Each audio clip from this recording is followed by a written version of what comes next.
love and respect. Kebutuhan untuk dikasihi dan dihormati.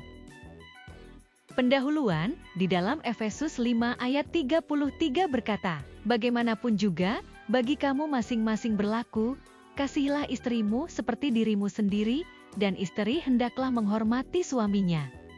1. Cinta tanpa syarat dari suami kepada istri. Seperti yang dinyatakan dalam 1 Petrus 3 ayat 7, berkata, "Demikian juga kamu, hai suami-suami, hiduplah bijaksana dengan istrimu."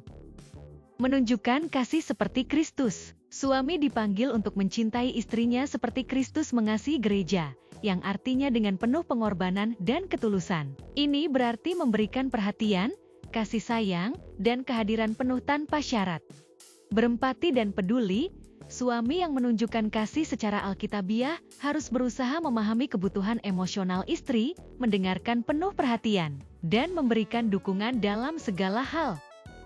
2. Rasa hormat tanpa syarat dari istri kepada suami. Hal ini sejalan dengan Kolose 3 ayat 18 yang mengatakan, "Hai istri-istri, tunduklah kepada suamimu, sebagaimana seharusnya di dalam Tuhan."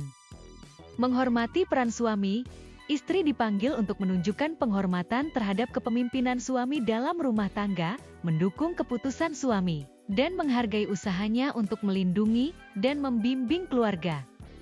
Mendukung dengan sikap positif. Istri dapat menunjukkan hormat dengan berbicara dengan baik tentang suami, baik secara langsung maupun di depan orang lain. Sikap yang mendukung dan membangun menumbuhkan kepercayaan dan membantu suami merasa dihargai.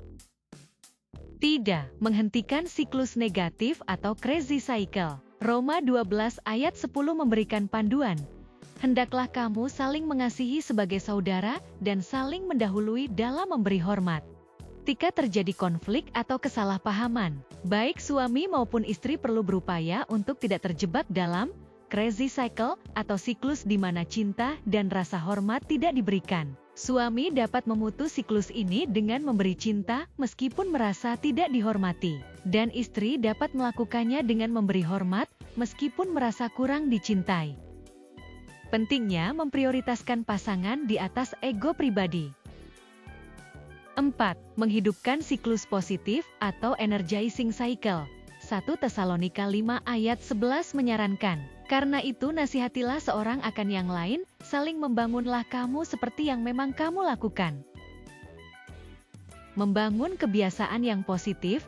Saat suami menunjukkan cinta kepada istri, istri akan merasa lebih dihargai. Dan saat istri menunjukkan hormat kepada suami, suami akan merasa lebih dicintai. Pasangan dapat melatih ini dalam tindakan sehari-hari, dengan saling memperhatikan, memuji, atau mendukung satu sama lain.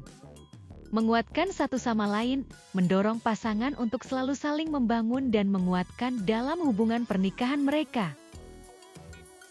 5. Memperdalam hubungan dengan Tuhan bersama-sama. Pengkhotbah 4 ayat 12 berkata, "Dua orang yang bepergian bersama dapat menangkis serangan, tapi orang yang sendirian mudah dikalahkan.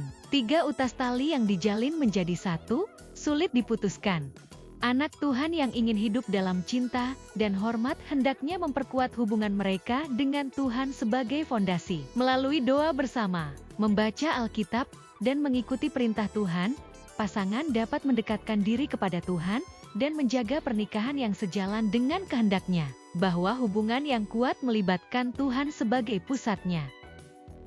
Dengan menerapkan prinsip-prinsip ini, anak-anak Tuhan dapat menjalani pernikahan yang harmonis, dipenuhi kasih dan hormat, serta menjadi contoh kasih Kristus di tengah dunia.